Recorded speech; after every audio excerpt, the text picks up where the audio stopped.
राधे राधे दोस्तों। आज हम आपको सुनाएंगे एक जिन और इंसान की कहानी। अगर आप हमारे चैनल पर नए हैं तो प्लीज हमारे चैनल को सब्सक्राइब करें, वीडियो को लाइक करें और शेयर करें। हरिया रामपुर गांव में अपने परिवार के साथ रहता था। हरिया मजदूर आदमी था और गरीब था, इसलिए वह अपनी मजदूरी करके अपने परिवार का पालन पोषण करता था। आज कई साल बाद हरिया के पास 3 रुपए बचे थे। दिवाली का समय था, शाम के 4 बजने वाले थे। हरिया ने सोचा कि चलो मैं दुकान से बच्चों के लिए आज मिठाई खरीद कर लाऊंगा, क्योंकि आज उसके पास 30 रुपए थे। अब शाम के 4 बजने वाले थे।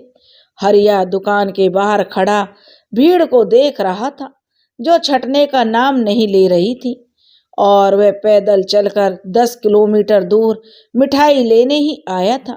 क्योंकि गांव में दुकानदार अच्छी मिठाई नहीं रखते थे, इसीलिए वह अपने बच्चों के लिए अच्छी मिठाई खरीदने के लिए शहर आया था। उसके हिसाब से मिठाई के लिए 30 रुपए बहुत थे, पर यहाँ शहर आकर पता चला कि अच्छी मिठाइयाँ तो बहुत महंगी हैं। क्या खरीदे, कौन सी मिठाई अच्छी है? कम से कम 2 किलो मिठाई तो होनी चाहिए। इसी उधेड़-बुन में हरिया दुकान के बाहर खड़ा था। तभी एक व्यक्ति ने आकर हरिया को टोका, क्या आप मेरी कुछ मिठाइयाँ मेरे घर पहुंचा दोगे तो मैं आपको मुंह मांगी मजदूरी दूंगा।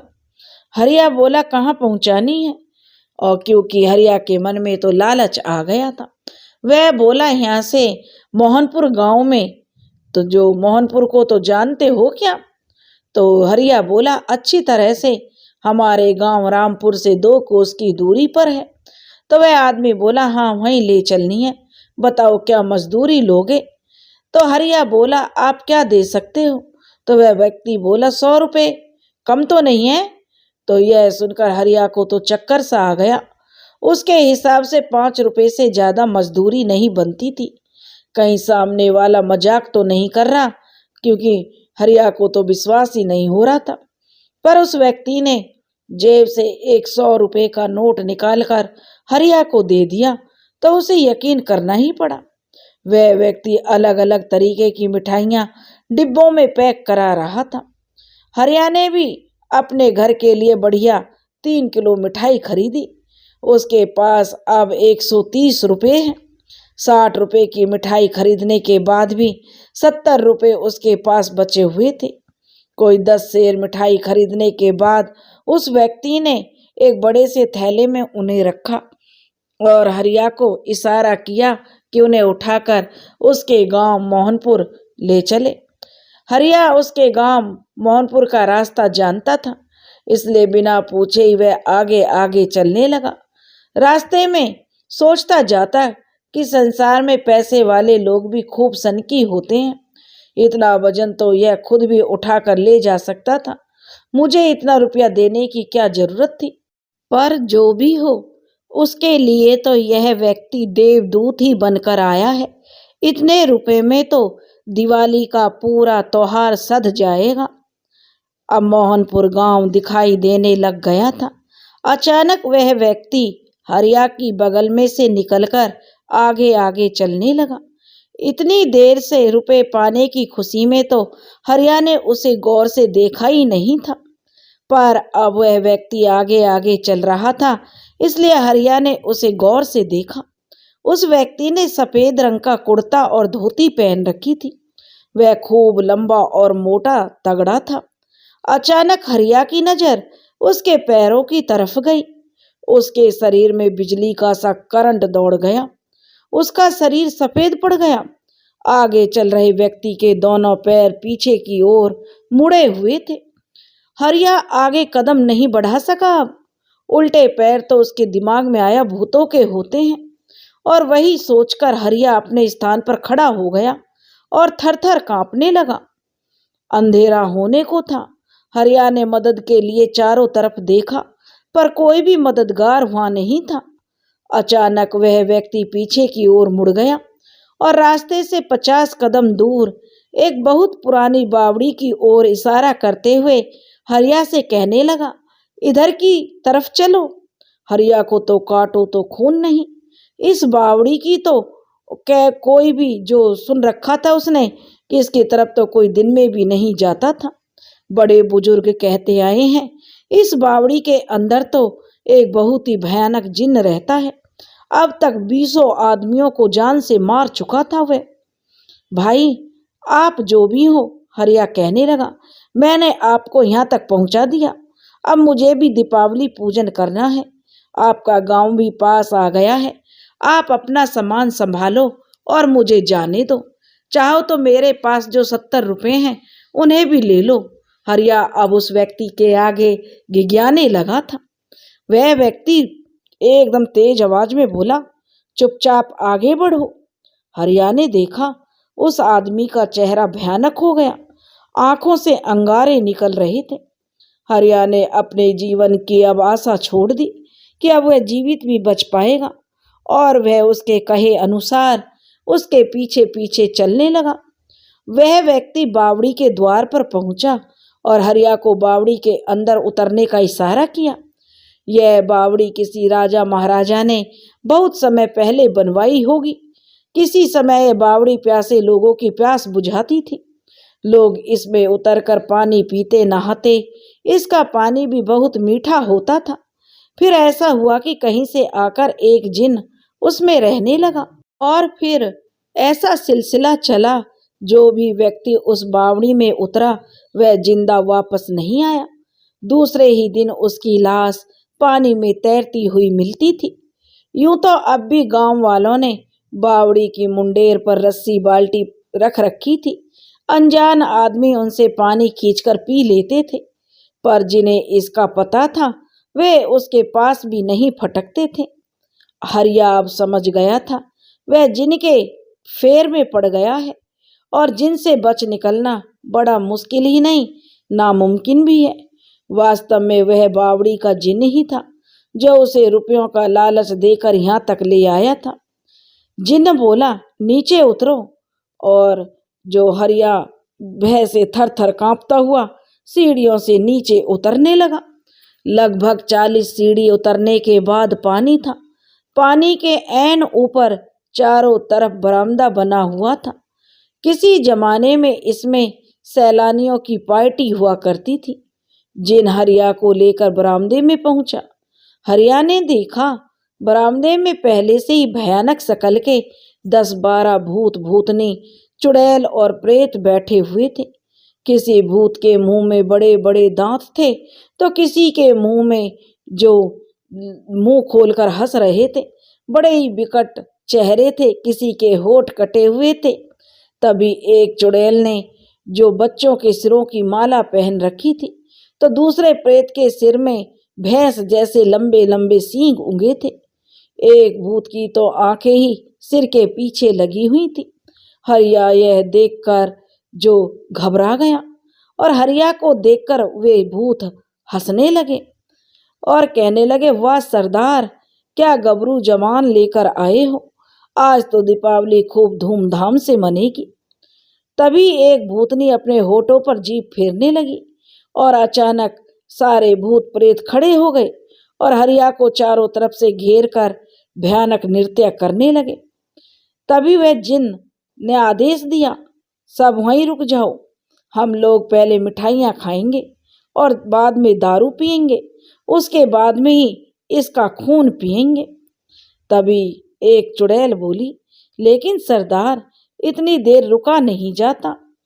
और अपने खुरदरी जीभ से हरिया की पीठ के और गर्दन को चाटने लगी। तभी भूतों के सरदार ने उस चुड़ैल को डपटते हुए कहा, क्या तुम ज्यादा भूखी मर रही हो? इसको तो हम बाद में खाएंगे, पहले और भी बहुत सी चीजें हैं खाने को। सभी भूत भूतनी खी खी करके हंसने लगे। हरिया डर के कारण पसीना पसीना हो रहा था। पास के गांव में धड़ाधड़ पटाखे फूटने की आवाज सुनाई दे रही थी। वह सोचने लगा कि लोग बड़े उत्साह से दिवाली मना रहे हैं और एक उसके दोनों बच्चे सोनू और रीना उसकी बाट देख रहे होंगे। उसकी घरवाली तो अंट संट गालियां दे रही होगी। उसे क्या पता कि मेरे साथ क्या बीत रही है। उसने सोचा जोर से चिल्लाए, पर एक पल में ही ख्याल आया कि मेरे चिल्लाने से ज्यादा तो ये भूत भूतनियां ही शोर मचा रहे हैं। यदि किसी को सुनना होता तो अब तक सुन लिया होता, और कोई सुन भी लेगा तो यहाँ मौत के मुंह में कौन आएगा। अमावस्या की काली रात साए साए कर रही थी, पर बावड़ी के अंदर हल्का प्रकाश फैल रहा था। हरिया ने देखा, ना तो कोई लालटेन, ना ही कोई बत्ती, और ना ही कोई चीज जल रही थी। शायद यह उजाला भूतों के शरीर से निकल रहा था। भूतों की पार्टी शुरू हो गई। वे जानवरों की तरह सब मिठाइयों पर टूट पड़े। कोई मिठाई को ऊपर उछालता तो कोई मुंह फैलाकर जो लपक लेता। एक दूसरे के हाथ से छीन रहा था, और खाते हुए सब वो ही खी खी करके वे भयानक हंसी हंस रहे थे। सारी मिठाइयाँ पल भर में ही साफ हो गईं। अब पीने पिलाने का काम शुरू हो गया। एक कढ़ाई में लाल लाल द्रव भरा हुआ था, शायद भैंसा या बकरे का खून रहा होगा। सभी भूत चुल्लू भर भर के पीने लगे। उनके मुंह और चेहरे खून में सन गए थे। वे एक दूसरे पर छींटे उछाल उछाल कर हंस रहे थे। अचानक एक बड़े बड़े पंखों वाला चमगादड़ फड़फड़ाता हुआ हरिया के सिर से टकराया। हरिया के मुंह से तो चीख ही निकल गई। चमगादड़ ने अपनी चोंच से हरिया पर हमला कर दिया। उसके दाएं गाल से खून बहने लगा। खून देखकर एक चुड़ैल ने दौड़कर हरिया को पकड़ लिया और सुड़ड़ सुड़ड़ उसके गाल पर बहते हुए खून को पीने लगी। अचानक वह चमगादड़ रूप बदलने लगा और देखते ही देखते वह एक भयानक आकृति में बदल गया। यह बड़े बड़े कानों वाला झबरा बालों वाला जिन्न था। तभी बावड़ी वाले जिन्न ने पूछा, इतनी देर कहाँ लगा दी? तो वह बोला, एक शिकार मिल गई थी उस्ताद, और वह एक मुर्गी की टांग चबा रहा था। अचानक ही हरिया जोर जोर से चिल्लाने लगा। बावड़ी के जिन्न ने हरिया को डांटा और बोला, क्यों चिल्ला रहा है, चुप हो जा। तो हरिया बोला, बड़ी जोर से पेशाब लगी है। तभी एक भूतनी बोली, तो कर लेना, यहीं पे कर ले। तो हरिया बोला, यहाँ आप लोगों के सामने मैं नहीं कर सकता, सबके सामने मैं कैसे कर सकता हूँ। तब वह भूतनी बड़ी निर्लज्जता से बोली, मैं सबके सामने पेशाब करके बताती हूँ कि कैसे करना है। तभी बावड़ी के जिन्न ने भूतनी को डपटा और कहा, नहीं नहीं, यहाँ कोई पेशाब नहीं करेगा, यह मेरा घर है। और उसने एक भूतनी की तरफ इशारा करते हुए कहा, इसे ऊपर लेकर जाओ और पेशाब करा कर लाओ। एक भूतनी जो हरिया को लेकर बरामदे से ऊपर की ओर सीढ़ियां चढ़ने लगी। तभी वह भूतनी हरिया से बोली, तू तो मुझसे शादी कर ले। और वो खीखी करते हुए हंसने लगी। और रास्ते में जो हरिया बोला, क्योंकि हरिया को तो गुस्सा तो बहुत आया था कि एक ही घूंसे में चुड़ैल के बाहर निकल रहे लंबे लंबे दांतों को तोड़ दे, पर चुड़ैल का ख्याल आते ही वह एकदम से ठंडा पड़ गया था कि आखिर वह भूतनी के साथ है। चुड़ैल ने हरिया को लेकर बावड़ी के मुहाने पर पहुंच चुकी थी और बोली, सोच ले, मैं तुझे इन जिन्नों और भूतों से बचा सकती हूँ। उसने फिर से हरिया से जो शादी के लिए कहा, तो हरिया बोला, मुझे बचा ले, मैं तेरा एहसान जिंदगी भर नहीं भूलूंगा। हरिया ने जो उस भूतनी के पैर पकड़ने चाहे तो वह भूतनी बोली, पर यह क्या, उसके तो पैर ही नहीं थे। हरिया के हाथ तो हवा में टकराए। तब वह भूतनी बोली, हम भूत भूतनी किसी पर एहसान नहीं करते हैं, ना ही किसी पर दया करते हैं। हम वही काम करते हैं जिसमें हमारा स्वार्थ हो। तो वह बोला, हरिया, मैं तुम्हारी हर बात मानने को तैयार हूँ, लेकिन तुम मुझे बचा लो। और वह भूतनी के सामने गिड़गिड़ाने लगा। भूतनी बोली, मुझसे शादी करनी पड़ेगी, बोलो मंजूर है। और फिर चुड़ैल वह बड़ी भयानक हंसी हंसने लगी। हरिया बोला, लेकिन यह कैसे संभव हो सकता है, और मेरी तो शादी भी हो चुकी है, मेरे तो 2 बच्चे भी हैं। तब उस चुड़ैल ने कहा, उससे मुझे कोई फर्क नहीं पड़ता। और हरिया चुपचाप खड़ा हुआ उस की भूतनी की बातों को सोचने लगा। उस समय तो जान बचाने की उसे पड़ी थी, कैसे भी जान बचे और फिर बाद की बाद में देखा जाएगा। चुड़ैल ने कहा, जल्दी फैसला कर ले और बता मुझसे शादी करेगा कि नहीं। हरिया बोला, पहले मेरी जान बचाओ, फिर तुम जैसे कहोगी मैं तैयार हूं। चुड़ैल के भद्दे चेहरे पर कुटिल मुस्कान तैर गई, जैसे शिकार को देखकर शिकारी के चेहरे पर फैल जाती है। भूतों की पार्टी चरम सीमा पर थी। उनकी आंखें लाल लाल और डरावनी हो गई थीं। उनके मुंह से भयानक आवाजें निकल रही थीं। पार्टी का सब सामान, खून, मिठाई, हड्डी सब समाप्त हो गए थे। अब तो चकाचक पेट भर गया था। थोड़ा सा ऊपर से आदमी का खून भी पी लें। सरदार, कहाँ है तुम्हारा वह शिकार? एक दाढ़ी वाले भूत ने जो बावड़ी वाले जिन से पूछा। तो बावड़ी वाले जिन ने कहा, आता ही होगा, और वह सीढ़ियों की ओर देखने लगा। तभी ऊपर जाकर देखना, उसने कहा, इतनी देर कैसे लग गई? और बावड़ी वाले जिन ने एक भूत से कहा, जाओ जरा देख कर आओ, वह चुड़ैल बड़ी पेटू है, कहीं ऐसा ना हो कि ऊपर ले जाकर अकेली ही खाने लग गई हो। यह कहकर फिर वह हंसने लगा। थोड़ी देर बाद उस भूत ने आकर बताया, ऊपर ना तो हरिया है और ना ही वह चुड़ैल है। सारे भूत प्रेत हक्का बक्का रह गए और एक दूसरे का मुंह देखने लगे। हरिया को होश आया तब सुबह के 5 बज चुके थे। उसका सारा शरीर दुख रहा था, मानो किसी ने उसकी देह का पूरा खून निचोड़ लिया हो। वह अपने घर के बाहर द्वार पर पड़ा हुआ था। वह शाम की घटनाएं याद करने लगा। मजबूरी में उसने चुड़ैल की हर बात मानने का वादा किया था।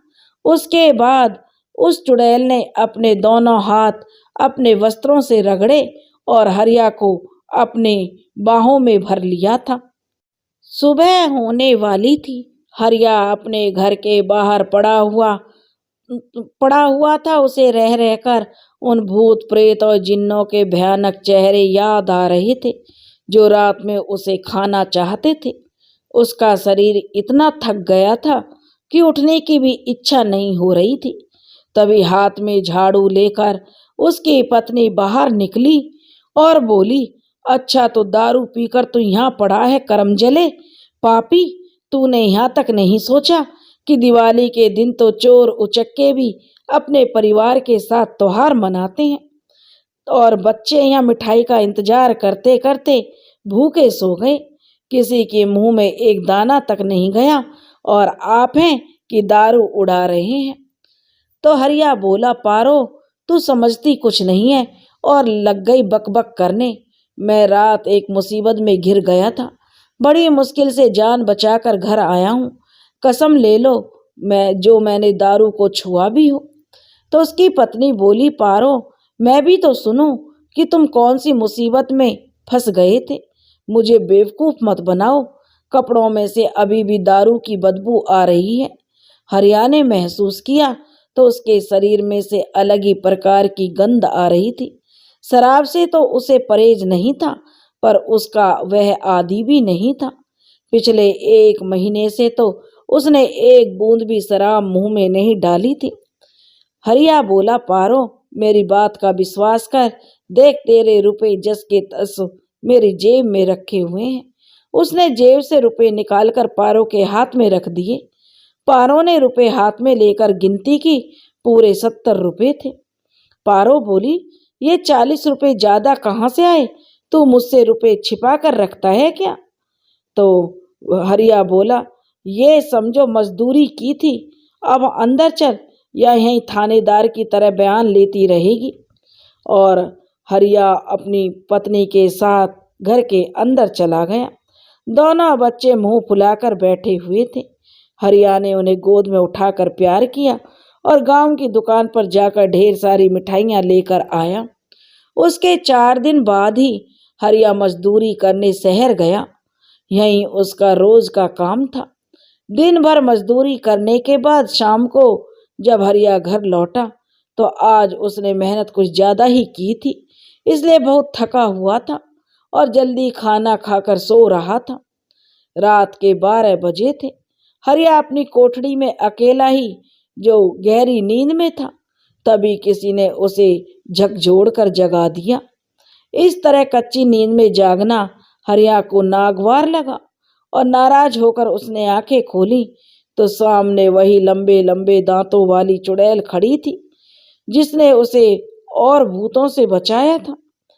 हरिया के मुंह से चीख निकलने ही वाली थी कि चुड़ैल ने उसके मुंह पर हाथ रख दिया और बोली, मैं आ गई हूं हरिया, अपना वादा पूरा करने। चुड़ैल ने कहा और अपने काले और भयानक कपड़े उतारने लगी। उसके आते ही कमरे में एक अजीब सी गंध फैल गई थी। हरिया चीखना चाहता था पर उसकी आवाज गले में फंसकर रह गई। उसने भाग जाना चाहा पर चारपाई से उठ ही नहीं सका। वह ऐसी बेहोशी में पहुंच चुका था, जो सब देख रहा था, समझ रहा था, पर कुछ भी कर नहीं पा रहा था। चुड़ैल ने अपने सारे कपड़े उतार फेंक दिए और जबरन ही हरिया के साथ हम बिस्तर हो गई। सुबह जब हरिया की आंख खुली तो उसे बेहद कमजोरी महसूस हो रही थी। ऐसी थकान तो उसे जिंदगी में कभी नहीं हुई थी। ऐसा लग रहा था कि किसी ने उसके शरीर का सारा खून निचोड़ दिया गया हो। वह काफी देर तक बिस्तर में पड़ा रहा। आज काम पर भी नहीं जाना। उसकी पत्नी ने आवाज लगाई, उठ जाओ जी, काम पर नहीं जाना है। और हाँ, विचार तो ऐसा ही है, हरिया ने कहा। नहीं पारो, आज मेरा शरीर दुख रहा है इसलिए मैं नहीं जा रहा। पारो बोली, क्या हुआ, बुखार तो नहीं आ गया? और पारो ने पास आकर पूछा।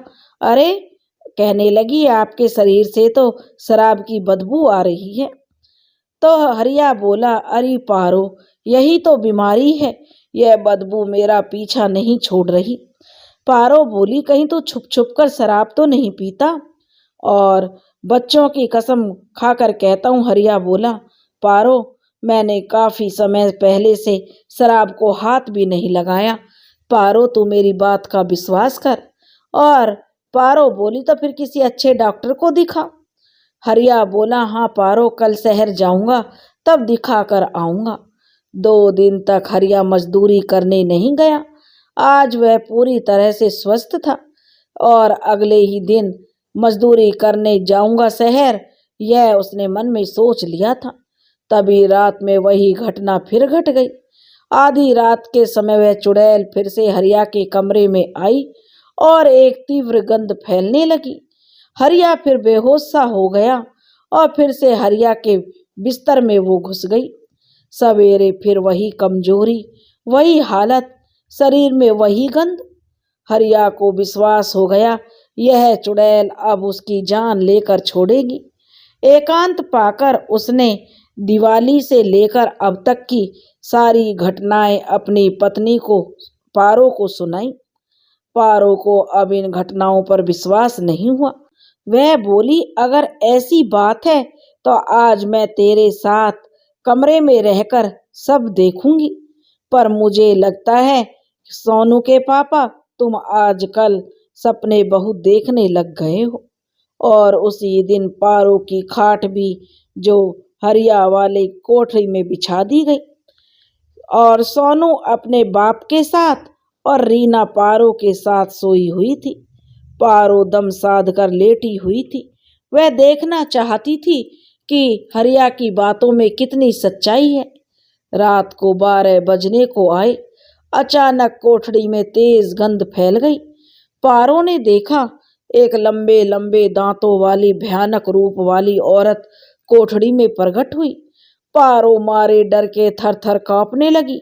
उसने चीखना चाहा पर आवाज उसके गले में फंस गई। चुड़ैल ने सोनू को दोनों हाथों से पकड़कर ऊपर उठाया और गेंद की तरह बाहर फेंक दिया। उसी तरह उसने रीना और पारो को भी गेंद की तरह बाहर फेंक दिया।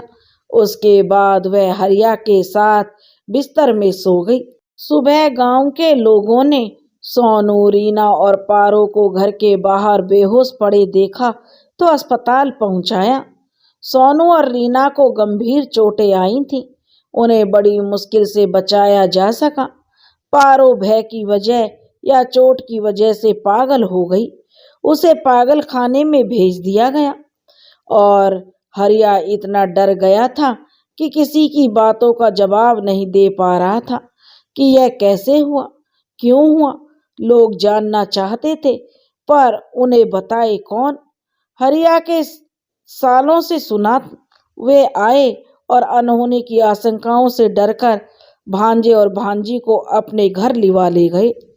हरिया के साले अपने भांजे भांजी को तो लेकर चले गए और पारो अब पागल खाने में चली गई। अब हरिया अकेला रह गया। अब तो चुड़ैल के और मजे हो गए। पहले 3-4 दिन में आती थी। जब हरिया अकेला रह गया तो वह रोज रोज आने लग गई।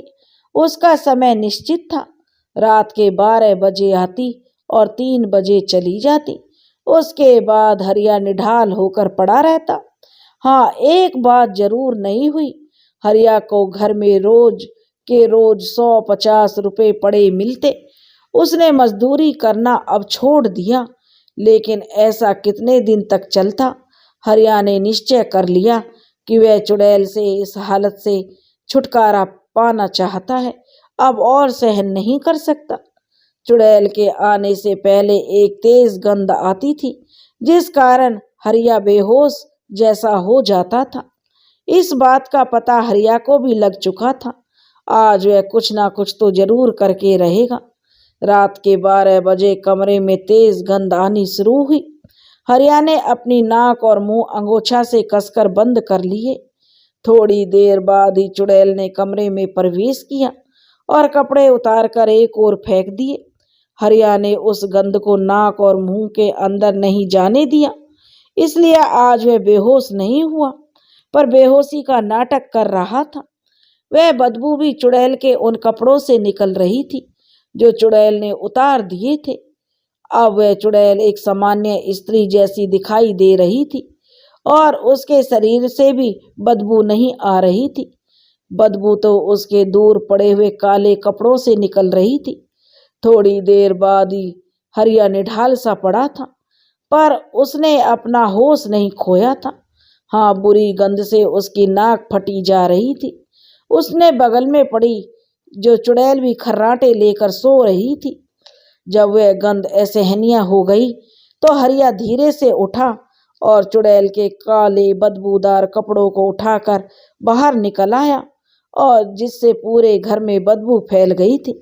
उसने उन कपड़ों को घर के पिछवाड़े में उसने कुछ पौधे लगाए थे और उन्हीं के बीच हाथ भर का खड्डा खोदकर उन कपड़ों को दबा दिया और वापस अपनी चारपाई पर सो गया।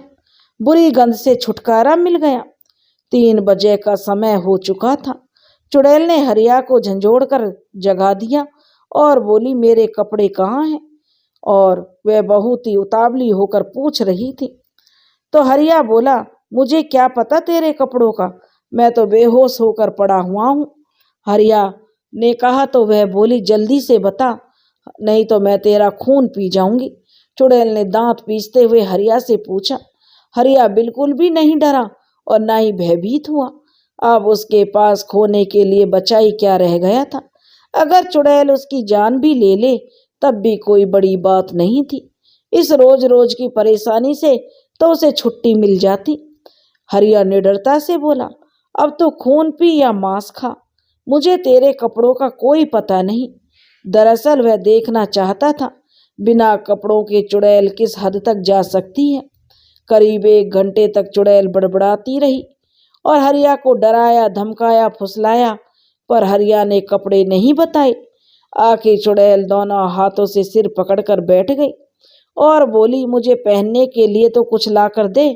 कुछ देर बाद उसने कहा कि हरिया ने फिर अपनी पत्नी के कपड़े लाकर उसे दे दिए।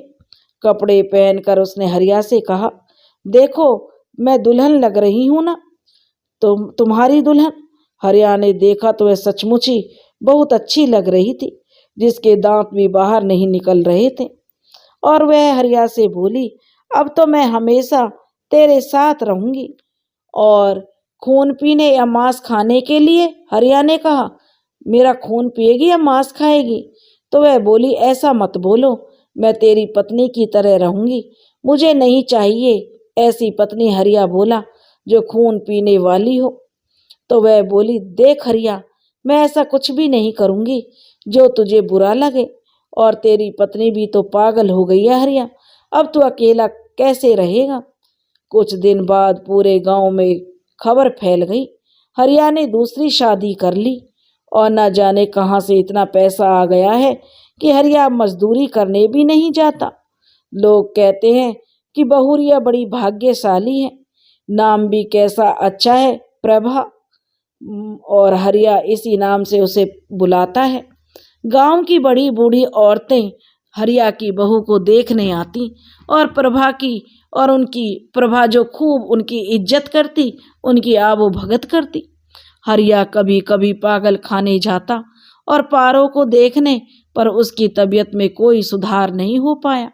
उसके बच्चे रीना और सोनू अपने नाना नानी के घर रहकर पढ़ाई कर रहे थे। कुछ दिन बाद प्रभा ने एक बच्चे को जन्म दिया। बालक सुंदर और गोल मटोल था, इसलिए उसका नाम मटरू रखा गया।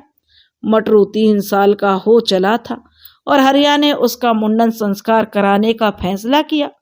इस अवसर पर गांव में बड़े धूम धमाके के साथ जो गांव को भोज दिया गया। शाम को गाने बजाने का प्रोग्राम बनाया गया, और जो गांव की औरतें उस दिन नाच गान कर रही थीं, और प्रभा से बोली, तुम भी नाचो। और हरिया ने कहा, हाँ हाँ प्रभा, नाचो तुम भी। वह कहने लगी, मुझे नाचना नहीं आता। तो हरिया बोला, भाई देखो, तेरे पुत्र का उत्सव है, तो आज तो तुझे जरूर नाचना पड़ेगा। और वह बोली, प्रभा, मेरे पुराने कपड़े होते तो मैं अवश्य नाचती, इन कपड़ों में मुझसे नाचा नहीं जाता। तभी हरिया घर के पिछवाड़े गया और उसके पुराने कपड़े खोद कर ले आया, और बोला, ले अब तो नाच प्रभा। प्रभा कपड़े पहनने कोठड़ी में चली गई। थोड़ी देर बाद लोगों ने देखा, कोठड़ी में से एक लंबे लंबे दांतों वाली भयंकर आकृति की औरत निकल रही है। लोग भयभीत होकर इधर उधर भागने लगे। वह चुड़ैल थी। उसने सबके सामने एक भयानक अट्टहास किया और आकाश में उड़ गई। उसके बाद वह हरिया के पास कभी नहीं आई। समय पाकर मटरू बड़ा हुआ, और हरिया ने उसकी शादी भी कर दी। मटरू और उसकी संतानें आज भी चुड़ैल खानदान के नाम से जानी जाती हैं। गांव के लोग उन्हें भूतनी का खानदान कहते हैं। जिस गांव में और जिस मोहल्ले में वह चुड़ैल रहती थी, जिसका बेटा मटरू है, आज भी वह मोहल्ला चुड़ैलों के मोहल्ले के नाम से जाना जाता है। दोस्तों, अगर यह कहानी आपको पसंद आई हो तो प्लीज़ हमारे चैनल को सब्सक्राइब करें, वीडियो को लाइक करें और शेयर करें। राधे राधे।